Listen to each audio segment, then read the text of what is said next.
علی بھی اگلا سوال ہے، یہ آب حیات کس چیز کا نام ہے کہ جسے پینے سے انسان کو موت نہیں آ سکتی؟ سنا ہے کہ آب حیات اس دنیا میں صرف ایک ہی شخص نے پی رکھا ہے اور وہ حضرت خضر علیہ السلام ہے، کیا یہ واقعی درست ہے؟ سب کہانی ہے میرے بھائی، سب کہانی۔ آب حیات کون پی کے ہمیشہ کے لیے زندہ رہ سکتا ہے جی؟ آب حیات نام کی کوئی چیز نہیں ہے۔ کہانیوں میں، سٹوریوں میں، دیو مالائی قصے کہانیوں میں موجود ہے، وہ اسی کی بنیاد پہ وہ حضرت خضر کو ابھی تک زندہ مانے ہوئے ہیں۔ قرآن تو بار بار کہتا ہے کل نفس ذائقۃ الموت، ہر نفس نے موت کا مزہ چکھنا ہے۔ تو جب قرآن کیٹاگوریکلی کہہ رہا ہے کہ موت آ کے ہی رہنی ہے، پھر آب حیات کا کیا کانسیپٹ رہ سکتا ہے؟ سارے جھوٹے دعوے ہیں۔ اللہ تبارک و تعالیٰ نے زندگی موت کے معاملات اپنے ہاتھ میں رکھے ہوئے ہیں، اس کا قطعاً تعلق کسی کے کوئی خوراک کھانے یا پینے کے ساتھ نہیں ہے۔ اس قسم کا تو وسوسہ شیطان نے ہمارے ابا جی کو اور ہماری اماں کو دیا تھا، سیدہ حوا کو اور سیدنا آدم علیہ السلام کو، کہ وہ آپ کو پتہ ہے شیطان نے کیا وسوسہ دیا تھا؟ سورۃ الاعراف میں آتا ہے نا کہ یہ اللہ تعالیٰ نے جو تمہیں اس شجر کے درخت کھانے سے روکا ہے نا، تو کس لیے روکا ہے؟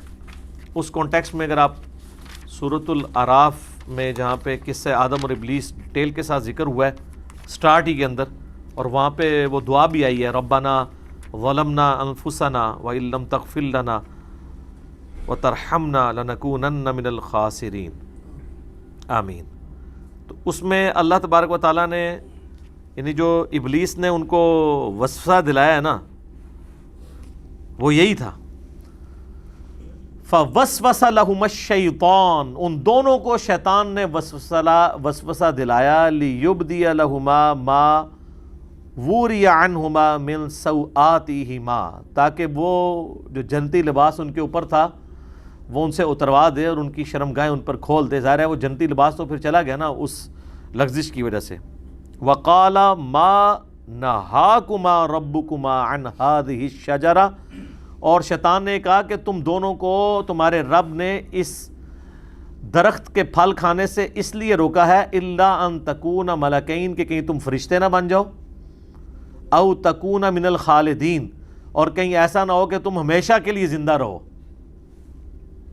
تو یہ آب حیات کی لالچ تو شیطان نے لگائی تھی حضرت آدم علیہ السلام کو کہ جی یہ ایسی چیز ہے کہ آپ پی لیں گے تو آپ ہمیشہ زندہ رہیں گے۔ تو حضرت آدم کے ساتھ جو ہوا اس کے بعد پھر اللہ تعالیٰ نے معاف کیا، وہ آپ کے سامنے ہے۔ راہ حضرت خضر والا یہ تو ہے ہی ساری کہانی بازی ہے۔ قصہ موسیٰ اور خضر یوٹیوب پہ جا کے میرا کلپ دیکھیں، میں نے پوری ڈاکٹرین ان کی ختم کی ہے، پوری تصوف انہوں نے حضرت موسیٰ اور خضر کے واقعے کے اوپر کھڑی کی تھی سورۃ الکہف کے حوالے سے۔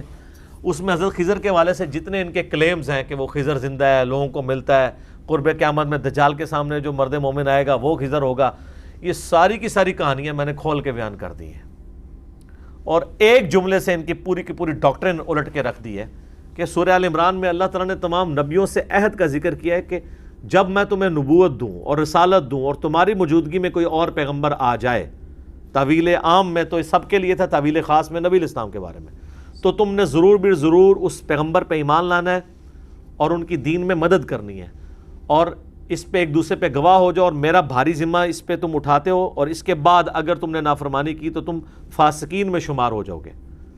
تو اگر حضرت خضر علیہ السلام حضور کے زمانے میں زندہ تھے نعوذ باللہ، اور وہ پیغمبر ہیں، چونکہ غیر پیغمبر ایک پیغمبر کا استاد نہیں ہو سکتا، حضرت موسیٰ کے وہ استاد ہیں قرآن کی روح سے، بخاری مسلم میں ان کا نام بھی ہے، اصل لفظ ہے خاضر، یہ جہاں سے گزرتے تھے صحیح بخاری میں آتا ہے سبزہ اگ جاتا تھا، یہ گنبد خضرا بھی لفظ استعمال کرتے ہیں نا سبزے کے لیے، اس لیے ان کو خضر کہا جاتا ہے۔ جو کہتے ہیں پانیوں پہ حکومت ہے، وہ بھی میں نے واقعہ سنایا تھا، میرے پانی تے بھی حکومت کی کوشش کی سی تو میں دسیا سی جناب وسی کنج کیتا، سب کہانیاں۔ اچھا، تو حضرت خضر علیہ السلام کے بارے میں وہ کہتے ہیں کہ انہوں نے آب حیات پیا ہوا ہے تو وہ زندہ ہے۔ تو بھئی میں نے اس میں کہا تھا کہ نبی علیہ السلام کے زمانے میں اگر وہ زندہ تھے تو قرآن کی روح سے تو ان کو نبی علیہ السلام کی غزوہ بدر میں، احد میں، خندق میں، تبوک کے موقع پر آ کے حضور کی مدد کرنی چاہیے تھی، آپ کے سپاہیوں میں شامل ہونا چاہیے تھا، اور اگر وہ نہیں ہوئے ہیں کسی ضعیف روایت سے بھی نہیں ثابت کہ وہ کبھی آئے ہوں یا آپ پہ ایمان لائے ہوں سامنے آ کے صحابہ کی موجودگی میں. بھئی حضرت جبرائیل اگر انسانی شکل میں آ سکتے ہیں تو حضرت خضر نہیں تھے آ سکتے؟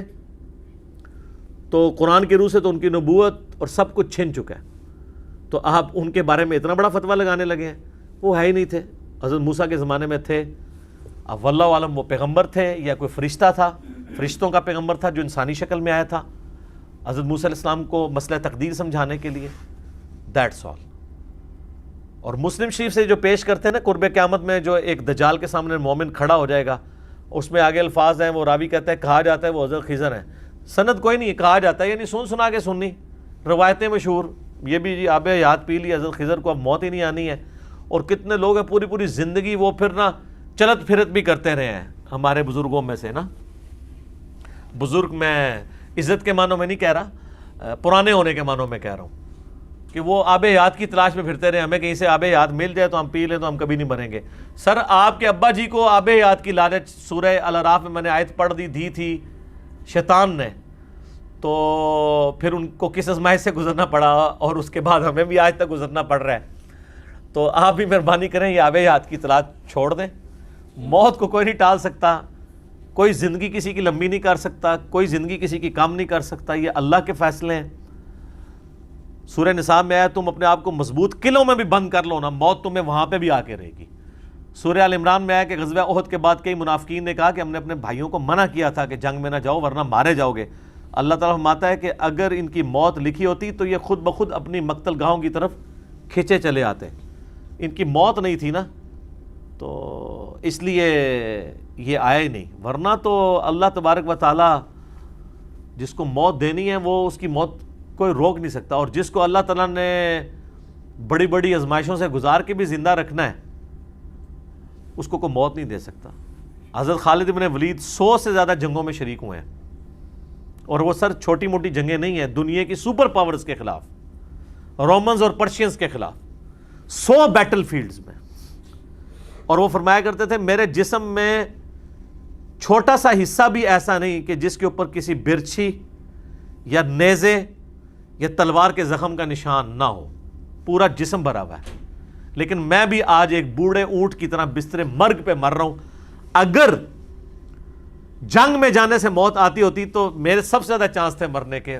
اور وہ جرنیل بھی ایسے نہیں تھے جو پیچھے بیٹھے ہوتے تھے, نہیں, وہ آگے جا کے لڑا کرتے تھے. تو کہتے ہیں اگر مجھے موت نہیں نہ آئی, میں نے موت کو خود تلاش کی ہے جنگوں میں, شہادت کی موت, لیکن آج میں ایک بوڑھے اونٹ کی طرح بستر مرگ پہ مر رہا ہوں. اور یہ ان کے عربی کے اشعار آج بھی ان کی قبر کے اوپر وہ جو احاطہ بنا ہے نا اس دیوار پہ یہ اشعار ان کے لکھے ہوئے ہیں جو انہوں نے اشعار کہے تھے. میرا خیال ہے یہ قیامت تک کے لیے نشان عبرت ہے یہ چیز لوگوں کے لیے کہ زندگی موت کس کے ہاتھ میں؟ اللہ کے ہاتھ میں. آب حیات سے کچھ نہیں ہو سکتا, یہ ذہن میں رکھیں. اور حضرت خضر نے کوئی آب حیات نہیں پیا ہوا. یہ سب کی سب سٹوریاں ہیں, کہانیاں ہیں, دیو مالائی قصے کہانیاں ہیں جس کو آپ جو ہے وہ سنیں اور محظوظ ہوں. آپ دیکھیں پرانی آپ کو سٹوریاں ملیں گی جی, وہ فلاں ایک بندہ تھا, ایک ایسا حکیم تھا, اس کے پاس تانبے کو سونے بنانے کا فارمولہ تھا. آج ذرا ہمارے نوجوان بچوں کے سامنے یہ بات رکھیں, یقین کریں آپ کے بزرگوں کے اوپر ٹھٹا مذاق کریں گے کہ یار تانبا تو سونا بن ہی نہیں سکتا, اس کا ایک اپنا اٹامک نمبر ہے, اس کا اپنا اٹامک ویٹ ہے, ان دونوں کا آپس میں کوئی لینا دینا ہی نہیں ہے. ٹھیک ہے نا, یعنی یہ کیمیکلی یہ پاسبل ہی نہیں ہے کہ تانبے میں کوئی جڑی موٹی ملائے تو وہ سونا بن جائے. ٹھیک ہے, یہ اللہ نے سونا ایک یونیک دھات رکھی ہے. کوئی دھات ہوتی ہے جو ایک سے دوسری میں کنورٹ ہو جائے اس کو توڑنے سے, وہ بھی بڑے مشکل, وہ بھی ہمارے بزرگوں کو طریقے نہیں آتے, وہ بھی آئنسٹائن نے ہی آگے بتایا کہ فیشن ہوتی ہے. ٹھیک ہے نا, اور E=mc². ان بیچاروں کو کیا پتا, انہوں نے تو یار تیل نہیں دریافت ہوا سے.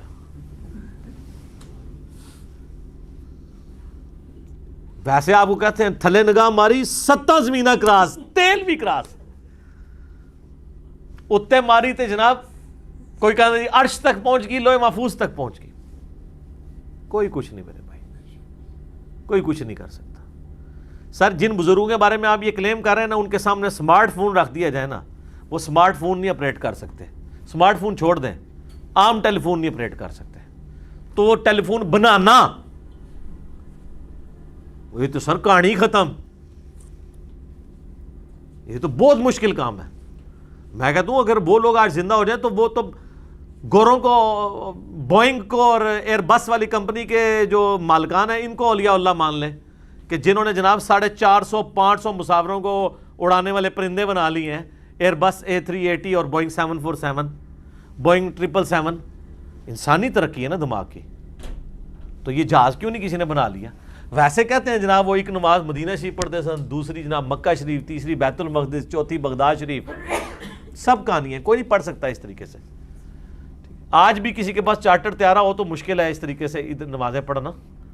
پھر میں اس کی انجینئرنگ کرتا ہوں کہ مسلم شریف میں تو بنو سلمہ کو نبی علیہ السلام نے دیکھا ایک چوراہے پہ کھڑے ہوئے, پوچھا کیوں ادھر کھڑے؟ ان کا یا رسول اللہ نماز میں لیٹ ہو جاتے ہیں, بڑی دور سے چل کے آنا پڑتا ہے, ہم نے سوچا ہم مدینہ شریف کے قریب مسجد نبوی کے گھر لے لیں. تو نبی علیہ السلام فرمایا کہ جتنے قدم تم چل کے آتے ہو تمہیں ہر قدم پہ ثواب ملتا ہے. تو انہوں نے مدینہ شریف شفٹ ہونے کا ارادہ ترک کر کے واپس اپنے گاؤں میں چلے گئے کہ ہم اتنے قدم چل کے آئیں گے. تو نبی علیہ السلام کو تو فرمانا چاہیے تھا کہ بھئی تمہارے بعد اتنے بڑے بڑے اولیاء اللہ آئیں گے, وہ اڑ کے نمازیں پڑھا کریں گے مکہ مدینے, تو تم تو اولیاء کے سردار ہو. بلکہ اس سے اگلی کہانی جو انہوں نے بنائی ہوئی ہے کہ جی ایک ادنا صحابی کے گھوڑے کے سم سے جو خاک اڑ کے اس کے ناک میں بیٹھتی ہے اس تک بھی کوئی وہ غوث کتب ولی نہیں پہنچ سکتا. ماشاءاللہ, پھر تو صحابہ کے گھوڑوں کو بھی اڑنا چاہیے. اگر غوث کتب ولی اڑ رہے ہیں تو ان کے تو گھوڑے بھی اڑنے چاہیے, تو بیچارے خود اڑنے سے رہ گئے. سب کہانی ہے, اس طرح پاسبل نہیں ہے. دنیا اللہ نے بقدر ایفرٹ رکھی ہوئی ہے. یہ فزیکل فنامنا کا ورڈ ہے, روحانیت کے ساتھ اسے ریلیٹ کرنا وہ معجزات والا معاملہ وہ ایک بالکل ڈیفرنٹ چیز ہے. کرامت کا کانسیپٹ بھی اس طریقے سے نہیں جو یہ پیش کر رہے ہوتے ہیں, کہ کمپیٹنسی نہیں کہ کوئی شخص حاصل کر لے. ایک الگ سے ایک بحث ہے, اس کے اوپر میری ایک ویڈیوز ریکارڈڈ موجود ہیں. تو بات کہاں سے کہاں نکل گئی, میں نے آب حیات کے حوالے سے ڈسکشن کر رہا تھا کہ جس طرح باقی بڑی بڑی کہانیاں مشہور ہیں نا, آب حیات بھی ان کہانیوں میں سے ایک کہانی ہے. اللہ تعالیٰ ان کو عقل دے, کس قسم کی یہ باتیں یعنی پبلک کے اندر مشہور کرتے ہیں. وادی جن پہ بھی آپ نے میرا کلپ دیکھا کہ وہ ایک نظر کا دھوکہ ہے, ایلوژن ہے. وہاں کے یعنی پہاڑی اور زمین کا جو آپس میں اینگل اس طریقے سے ہے کہ وہ اٹ سیم لائک دیٹ, اسے گریوٹی ہل کہتے ہیں, نظر کا دھوکہ ہوتا ہے. وہ جو آپ کو ڈھلوان ہے وہ اونچائی کے طور پہ نظر آ رہی ہوتی ہے, لیکن with respect to sea level وہ ڈھلوان ہوتی ہے, تو وہ آپ کو چیزیں اوپر چڑھتی ہوئی نظر آ رہی ہوتی ہیں. وہ تو آپ اپنے گھر میں بھی بنا سکتے ہیں. ایمز روم بنانے کے بارے میں نے اس میں بتایا تھا. تو خیر اس کلپ کا یہ فائدہ ہوا کہ بعد میں نا دعوت اسلامی کے امیر کی طرف سے بھی ایک ویڈیو آ گئی کہ وادی جن میں کوئی جن شین نہیں ہے, نہ کوئی اس وجہ سے یہ چیزیں اس طرف جاتی ہیں. خیر ان کو تو سائنٹیفک فنامنا کا پتہ ہی نہیں, وہ سائنٹیفک فنامنا ہے. وہ تو انڈین مقبوضہ کشمیر میں لداخ کے مقام کے اوپر بھی وہ گریوٹی ہل پائی جاتی ہے. پاکستان میں کوئی نہیں ہے, سعودیہ میں وادی جن کے اندر ہے. وہ ایک ٹوٹلی فزیکل فنامنا ہے. اس پہ کلپ ہمیں بنانا پڑا, ڈیڈ سی کے اوپر کلپ بنانا پڑا جی, اس میں بندے ڈوبتے نہیں. آپ گھر ڈیڈ سی بنا سکتے ہیں لیکن خرچہ بہت زیادہ ہوگا, نمک بہت زیادہ ڈالنا پڑے گا, تو وہ اس کی کثافت زیادہ ہے, اس وجہ سے نہیں ڈوبتے. اور اس کو سب چیزوں کو روحانیت کے ساتھ جوڑا ہوا ہوتا ہے. اسلام نے ان توہمات کو سائٹ پہ رکھ کے ڈیفینیٹ علم پہ بات کی ہے. وَلَا تَقْفُ مَا لَيْسَ لَكَ بِهِ عِلْمٌ إِنَّ السَّمْعَ وَالْبَصَرَ وَالْفُؤَادَ كُلُّ أُولَٰئِكَ كَانَ عَنْهُ مسئولا. اے انسان کسی چیز کی پیروی اس وقت تک مت کر جب تک کہ تجھے ڈیفینیٹ علم نہ حاصل ہو جائے. بے شک کان, آنکھ اور دل, عقل بھی کہہ سکتے ہیں, دماغ ہو یا دل ہو, اس کے بارے میں تمہیں پوچھا جائے گا کہ ان انسٹرومنٹس کو یوز کر کے تم نے حق بات تک پہنچنے کی کوشش کیوں نہیں کی. تو اسلام توہمات میں نہیں, ڈیفینیٹ علم میں بلیو رکھتا ہے. اور علم دو ہی ہیں, یا وحی کا علم ہے, کتاب و سنت کا علم جسے ہم ریویلڈ نالج کہتے ہیں, یا ایکوائرڈ نالج ہے جسے ہم سائنس کا علم کہتے ہیں.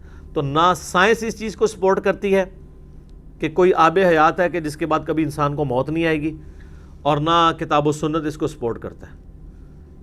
بلکہ موت وہ حقیقت ہے کہ جس کو وہ لوگ بھی مانتے ہیں جو خدا کو نہیں مانتے. اتنی بڑی حقیقت ہے موت. تو آب حیات کا تو کوئی سائنس میں کوئی وجود نہیں ہے, نہ کتاب و سنت میں کوئی وجود ہے.